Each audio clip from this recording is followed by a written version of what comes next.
I mean, I don't know. If you're a New York fan, what do you say? I think we got our guy, wouldn't you? Well, whether or not this lasts, it's way more fun than watching Wilson throw games away. Welcome to Saturday versus Sunday. I'm John Barbin. With me is Jeff Dover. Let's talk football. We're a couple of football fans. We watch college and NFL football, and this is our review of the Chargers-Giants games. What's your initial thought? The Jaxson Dart era begins, and it's awesome. I knew you couldn't wait to talk to you about this one because you've been never understood why they went with Wilson anyway. Like, why would you do that? It looked terrible. It looked terrible for the first game, and then he had a career game, the second one, for throwing for over 400 yards, and then that went away again, the third one, and so finally they're going with Dart. And I mean, I don't know. If you're a New York fan, what do you say? I think we got our guy, wouldn't you? Well, whether or not this lasts, it's way more fun than watching Wilson throw games away. Even that second game against Dallas, he threw the game away in overtime. He threw a Hail Mary up for no reason on second down. That's the only game he threw a touchdown. The other two games he has 0 touchdowns and multiple picks. He's just not it. And I can't stand this recycled old guy bullshit. Yeah. Flacco's got to go. Wilson's got to go. I'm still not convinced Rodgers is it. Their offense is sort of like getting by, and they keep facing teams with backup QBs. Like we'll see what the Steelers look like against a team with its actual quarterback. But I mean, how much fun was him and Skattebo? How much fun is that? All right, so great. And I'm always amazed in football, like when, because we've always talked about New York's defense isn't bad, but when you put them on the field repetitively, like 3 and out, back on the field, 3 and out, back on the field, it gets to you. And as if you're working your butt off on defense, and it would drive you nuts that your offense is doing nothing to help you. So now this isn't like, an amazing offense by any means, I would say. Like, it's not like they're lighting it up, but the defense looked so much better in this game. And I think it's because you feel better. Like, we're not completely wasting our time when we're on offense now, which was great. So and it permeates the whole team. I was just going to say that it looked like they played kind of inspired football, if you want to borrow a cliche. Yeah, absolutely. And that was the most inspired I've seen an 0-3 team look, right? Like, because it easily could have been, we're playing a 3-0 team, we're 0-3. Like, what are we even doing here? We're starting the rookie QB. Like, that could have gone the other way quickly, in terms of attitude and stuff. But it was great. Like, I think Dart looked great. He's still a rookie. He had 5 sacks. Okay, so it's not fantastic, but that'll come. Like, but the decision making and the way he was throwing the ball, being able to scramble. I know you love that. That's one of your key things for quarterbacks, right? So no, I thought it was it was great. It was way better as a Giants fan. It was way better watching this game than it was the previous two, even like the Dallas one, like you said.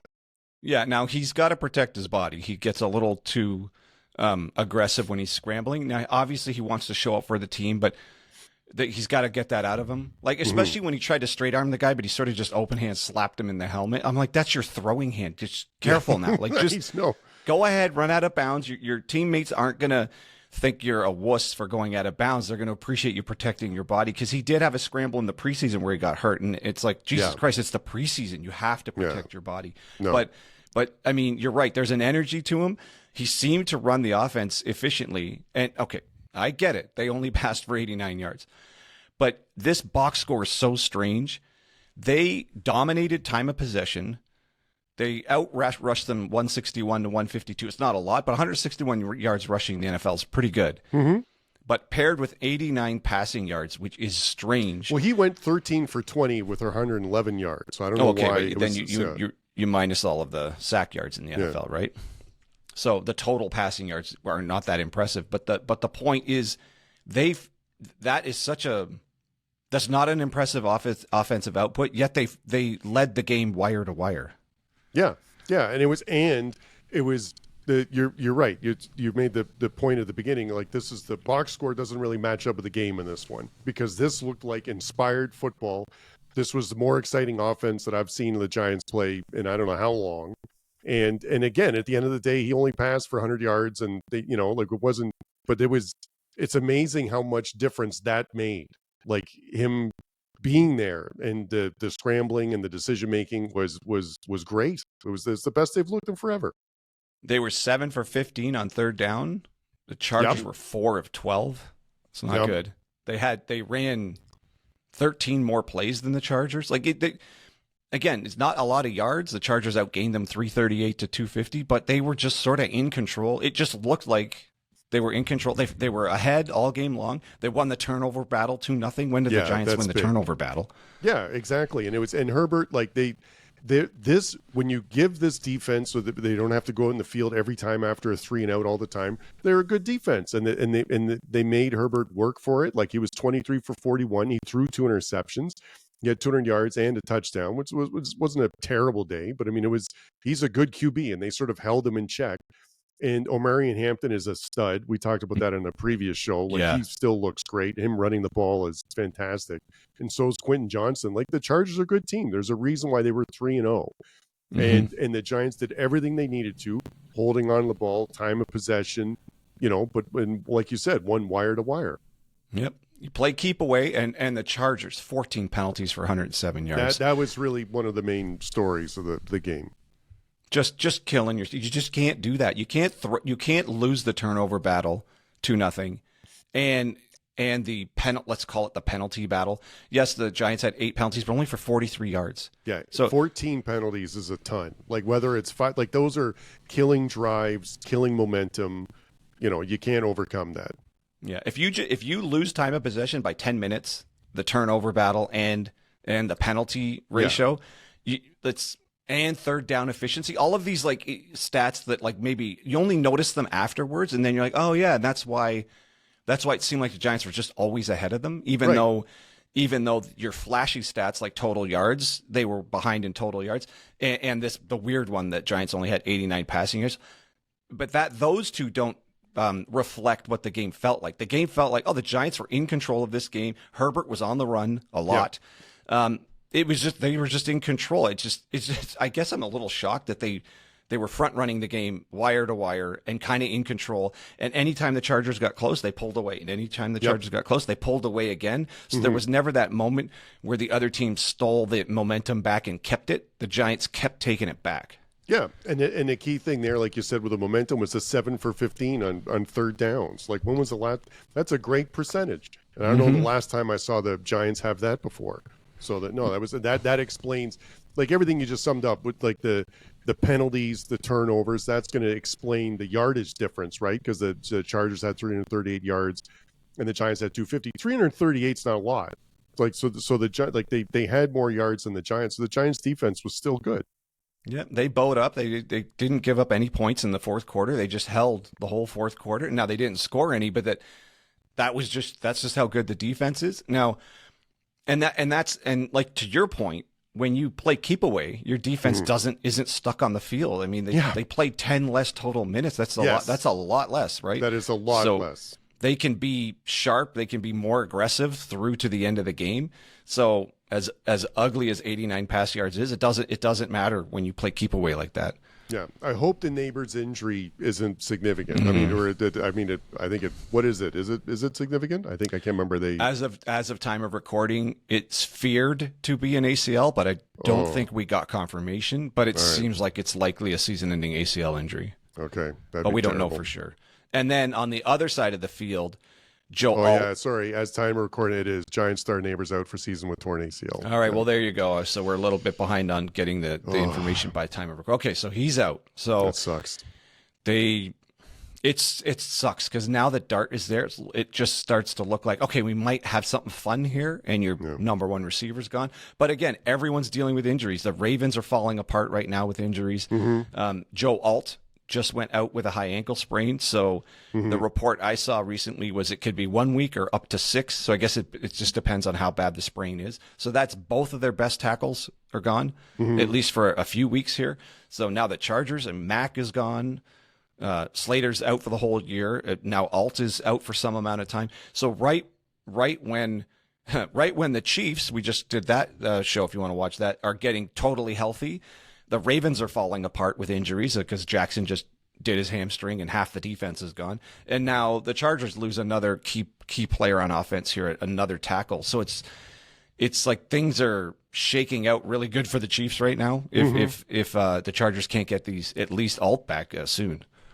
And Neighbors going down, that's a huge blow. He's a dynamic receiver, one of the best in the league, but Slayton's looked pretty good.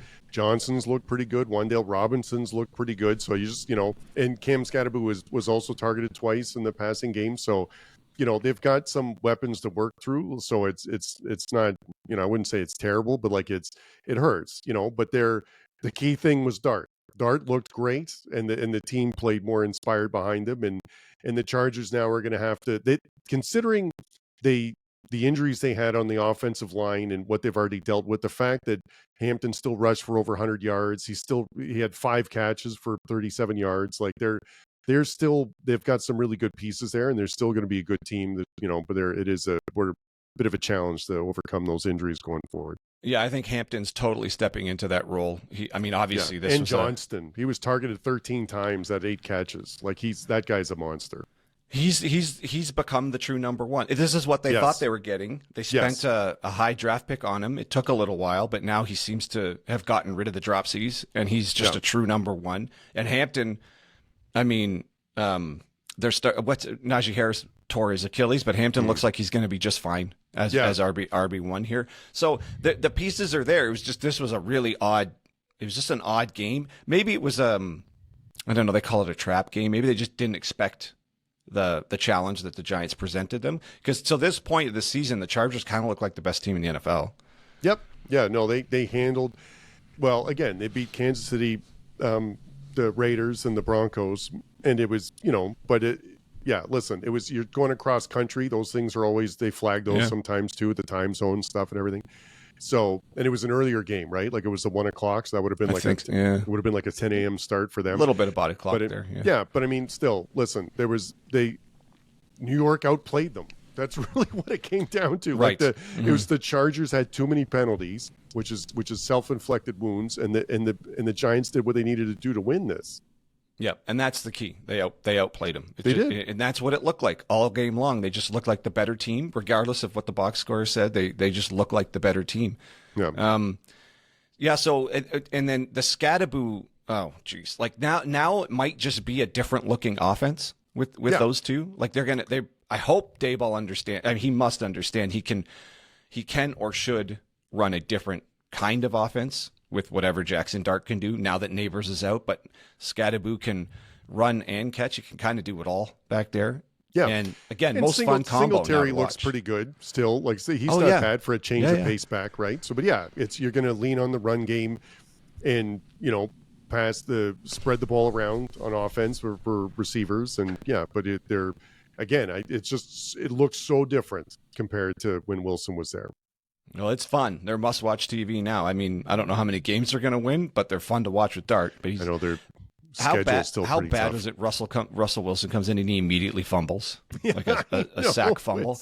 Like I just thought, this is pathetic. Like here we go. This is just, you've got the young kid. It was just the contrast, like the energy, like Dart throws a touchdown and runs for a touchdown in his first start, and then Russell Wilson comes in because I don't know, Dart had to go out for one play and he fumbles.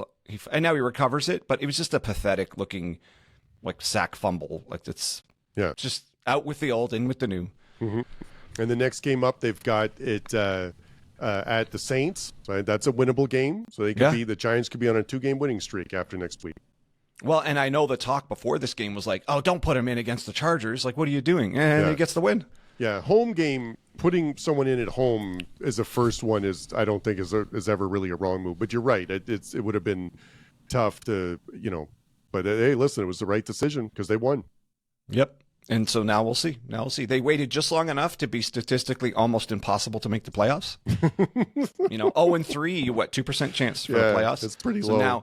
Now you put in a rookie. I can't imagine they think he's leading them to the playoffs. I just think Shane and Daboll are just trying to save their jobs at this point, and they could tell Wilson they were gonna go down the drain with Wilson if they kept him in any longer. No, it's going to be really hard for the Giants to finish ahead of the Commanders or the Eagles, at this point. But listen, they looked like the better team. So They were. that was if you're a New York fan, a Giants fan, which is New York's team, I've been told, then then you're happy right now. Yep. All right. I think it's a good place to leave it. Yep. All right.